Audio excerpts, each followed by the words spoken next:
یہ بنی اسرائیل کا واقعہ ہے اور اس کا دورانیہ حضرت موسیٰ علیہ السلام کے بعد ہے۔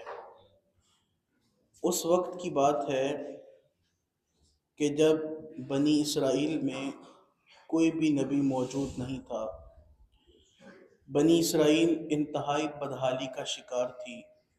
اللہ کی نافرمانی، اللہ رب العزت کی حکم عدولی، یہ ان کا شعار بن چکی تھی۔ یاد رکھیے، جب قومیں اللہ کی نافرمان ہوتی ہیں تو پھر ان پر عذاب مسلط کیے جاتے ہیں، ساری کی ساری قومیں تباہ کر دی جاتی ہیں۔ یہ تو امت محمدیہ پر احسان ہے سرور عالم صلی اللہ علیہ وسلم کا کہ ہماری شکلیں نہیں بدلتی، ہمارے ماتھوں پر لکھا نہیں جاتا، وگرنہ جس طرح کے آج اس امت میں عیب ہیں، اگر یہ بات کہی جائے تو یہ حقیقت کے پس پردہ نہیں ہے، یہ بالکل درست بات ہے کہ ہم جس قدر اللہ کے نافرمان ہو چکے ہیں، اللہ کی زمین پر رہنے کا حق ہمیں حاصل نہیں ہے۔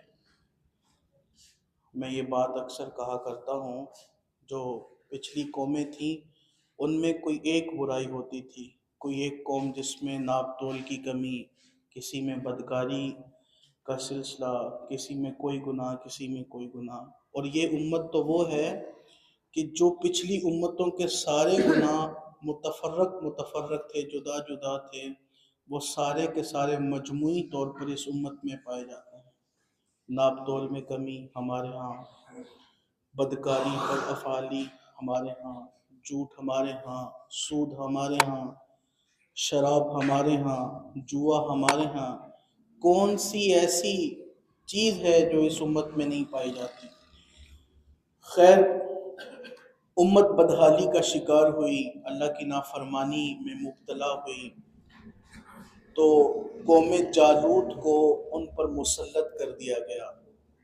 قوم جالوت جسے عمالقہ بھی کہا جاتا، اور یہ وہ زمانہ ہے، وہ دور ہے حضرت موسیٰ علیہ السلام کے بعد کا کہ کوئی نبی ابھی تک نہیں آیا اور یہ نافرمانی میں مبتلا ہو گئے۔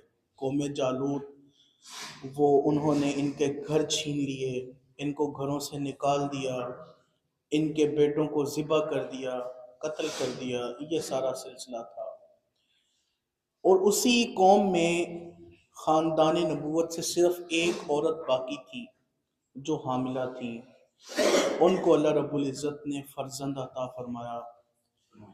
وہ تھوڑا بڑے ہوئے تو ان کی والدہ نے انہیں بیت المقدس میں تعلیم حاصل کرنے کے لیے بھیج دیا۔ وہاں پر ایک معزز عالم دین تھے، انہوں نے حضرت شموئیل علیہ السلام کو اپنا بیٹا بنا لیا اور بڑی محبت کے ساتھ، بڑی جاں فزانی کے ساتھ ان کو تعلیم دی۔ اب حضرت شموئیل علیہ السلام جیسے ہی بالغ ہوئے، ایک رات سوئے ہوئے تھے کہ انہوں نے دیکھا کہ ان کو کسی نے آواز دی اپنے استاد کے لہجے میں اور نام لے کر کے پکارا۔ کھڑے ہوئے استاد کے پاس گئے اور کہا کہ آپ نے مجھے بلایا۔ استاد سمجھدار تھے، بافیض تھے، با علم تھے، روحانیت کا ادراک تھا۔ سوچا کہ اگر میں نے اسے کہا کہ میں نے نہیں بلایا تو یہ ڈر جائے گا، صرف اتنا کہا جاؤ جا کر دوبارہ سو جاؤ۔ دوبارہ سو گئے۔ تھوڑی دیر بعد پھر آواز آئی، حضرت شموئیل علیہ السلام کو اپنے استاد کی آواز اور لہجے میں۔ پھر استاد کے پاس آ گئے، استادوں نے پھر یہی کہا کہ جاؤ سو جاؤ۔ اب تیسری بار وہ اصل میں حضرت جبریل علیہ السلام آوازیں دے رہے تھے۔ اب تیسری بار حضرت جبریل علیہ السلام خود نمودار ہو گئے، جب آواز دی تو خود ظاہر ہوئے، مبارکباد دی اور کہا کہ اللہ نے آپ کو نبی بنا دیا ہے۔ یہ سارا سلسلہ ہوا۔ پھر اللہ کے حکم سے تعلیم مکمل ہوئی تو ان کو بھیجا گیا کہ آپ اپنی قوم کی طرف جائیں اور جا کر کے ان کو تبلیغ کریں۔ اب حضرت شموئیل علیہ السلام تبلیغ امت کے لیے وہاں سے لوٹے واپس آئے۔ اب جب قوم کی طرف آئے تو قوم نے تو نافرمانی کا مظاہرہ کیا، کہا آپ نبی ہم تو نہیں مانتے، کوئی اتنی تھوڑی عمر میں بھی نبی ہو سکتا ہے؟ ایسے تو نہیں ہو سکتا، اگر آپ نبی ہیں تو لائیے کوئی دلیل دیجئے، کوئی پروف دیجئے۔ حضرت شموئیل علیہ السلام نے فرمایا مان لو میں اللہ کا نبی ہوں، لیکن قوم نے ماننے سے انکار کر دیا۔ انہوں نے کہا ہم مانیں گے اس وقت جب آپ اللہ سے دعا کریں اور ہمارے لیے کوئی بادشاہ مسلط ہو ہم پر، ہم ان سے جنگ کریں، ان سے لڑیں، پھر ہم آپ کو اللہ کا نبی مانیں گے۔ اب یہ ساری باتیں ہوئیں، حضرت شموئیل علیہ السلام نے ان سے پوچھا، فرمایا کہ تم لڑنے کے قابل ہو؟ بنی اسرائیل ایسی قوم تھی یہ بات کر لیتی تھی پھر اس سے مکر جاتی تھی، اب وہ بھی اللہ کے نبی تھے، جانتے تھے، فرمایا کہ تم لڑنے کے قابل ہو؟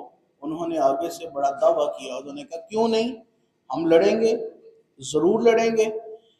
پھر حضرت شموئیل علیہ السلام نے اللہ سے دعا کی، ان پر طالوت کو مسلط کیا گیا اور ان سے جنگ کا سلسلہ ہوا، ساری قوم بھاگ گئی، کوئی بھی باقی نہیں بچا سوائے 313 کے جتنے بدر میں تھے، باقی سب نے وہ لڑائی سے جنگ سے منہ پھیر لیا۔ پہلے بات کر لیتے، جب وہ سلسلہ آتا، وہ کہتے ہیں نا سکے نعرے لانے ہور گالے تے میدان میں آنا ہور گالے۔ ہمارے ہاں بھی ایسے لوگ پائے جاتے ہیں جو صرف فقط نعرے لگاتے ہیں، انتشار کا سبب بنتے ہیں، اور جب بات بہت بڑھ جاتی ہے تو پھر منہ چھپا کر کے نکل جاتے ہیں۔ تو یہی اس قوم نے کیا، جب جنگ کا سلسلہ ہوا تو سوائے 313 کے سارے بھاگ گئے۔ تو اس آیت مبارکہ میں اسی چیز کو بیان کیا جا رہا ہے، اور بیان کیسے کیا جا رہا ہے اس کا آغاز دیکھیے، الم تر الی الملائی، اے محبوب کیا آپ نے نہیں دیکھا، من بنی اسرائیل، بنی اسرائیل کے ایک گروہ کو، من بعد موسیٰ جو موسیٰ کے بعد ہوا۔ یہاں پر آغاز دیکھیے کتنا خوبصورت ہے، مخاطب میرے حضور سرور عالم صلی اللہ علیہ وسلم کو کیا جا رہا ہے، اور یہ حضرت عیسیٰ علیہ السلام کی پیدائش سے پہلے کی بات ہے۔ حضرت موسیٰ اور حضرت عیسیٰ علیہ السلام کا درمیانی دور ہے، اور حضرت عیسیٰ علیہ السلام کے 600 سال بعد نبی پاک پیدا ہوئے، اور یہ پتہ نہیں کتنے 100 سال پہلے کا واقعہ ہے، لیکن اللہ کیا کہتا ہے، ذرا سمجھیے اس بات کو، ذرا دیکھیے یہ خوبصورتی کیا ہے، ان الفاظ میں جمال کیا ہے، اللہ رب العزت کا اپنے پیارے محبوب کے ساتھ حسن کیسے چلکتا ہے۔ الم تر الی الملأ من بنی اسرائیل، اے محبوب کیا آپ نے وہ بنی اسرائیل کے گروہ کو نہیں دیکھا؟ میں پھر بات وہی کہتا ہوں، دیکھتا وہی ہے، یاد اسے کروایا جاتا ہے جس نے پہلے ساری چیزیں دیکھی ہوں۔ میرے محبوب سرور عالم صلی اللہ علیہ وسلم آئے بعد میں ہیں، حضور پہلی امتوں کا مشاہدات بھی کرتے رہے ہیں۔ اگر ایسی بات نہ ہوتی تو اللہ کبھی بھی ایسا بیانیہ اختیار نہ فرماتا، جو ہو چکا ہے جو ہوگا حضور جانتے ہیں، تیری عطا سے خدایا حضور جانتے ہیں۔ الم تر الی الملأ من بنی اسرائیل من بعد موسیٰ، اے محبوب کیا آپ نے بنی اسرائیل کے اس گروہ کو نہیں دیکھا جو موسیٰ کے بعد ہوا؟ اذ قالوا لنبی لہم مبعث لنا ملکا، جب انہوں نے اپنے نبی سے کہا کہ ہمارے لیے ایک بادشاہ کو بنایا جائے، نقاتل فی سبیل اللہ، ہم اس سے اللہ کی راہ میں لڑیں گے، جہاد کریں گے۔ قالا، تو اس نبی نے کہا، حضرت شموئیل نے کہا، حل عصیتم، کیا تم نافرمانی کرو گے، ان کتب علیکم القتال، کہ جب تم پر جہاد کو فرض کر دیا گیا، اللہ تقاتلوا، کہ تم نہ لڑو گے۔